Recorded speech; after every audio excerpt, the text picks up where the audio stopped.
కళ్ళ నిండా కుళ్ళుతో నిన్ను చూసే వాళ్ళకి నీ కష్టంతో పనిలేదు. మనసు నిండా ప్రేమతో నిన్ను చూసే వాళ్ళకి నీ లోపాలతో పనిలేదు.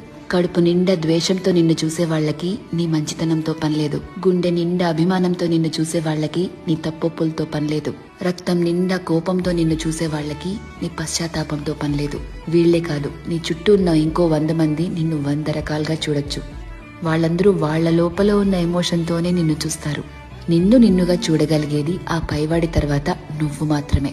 ఎప్పుడైతే నువ్వు నీలో ఉన్న తప్పులు ఒప్పులు, మంచి చెడు, నీలో కోపాలు, నువ్వు చేసే మోసాలు, నీలో మార్పులు, నువ్వు పడే పశ్చాత్తాపాలు, నీ చుట్టూ బాధ్యతలు, నీ ఆశలు, వాటికై నీ కష్టాలు, దేవుడిచ్చిన లోపాలు, నీ ప్రయత్నాలు, ఇలా ఎదుటి వాళ్ళని జడ్జ్ చేయడానికి మనం వెతుకుతూ ఉంటామే, వాటన్నిటి ద్వారా నిన్ను నువ్వు చూసుకోగలిగితే ఎలా అన్బయాస్డ్ గా, లాయర్లా కాదు జడ్జి లాగా, అప్పుడు నువ్వేంటో నీకు అర్థమవుతుంది కదా.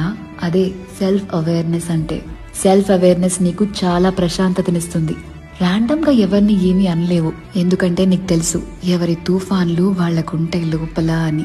ఒకరిని జడ్జ్ చేయడం చాలా ఈజీ అబ్బా, కానీ నిన్ను నువ్వు జడ్జ్ చేసుకోగలిగితే personal growth, peace of mind అన్నీ దొరుకుతాయి.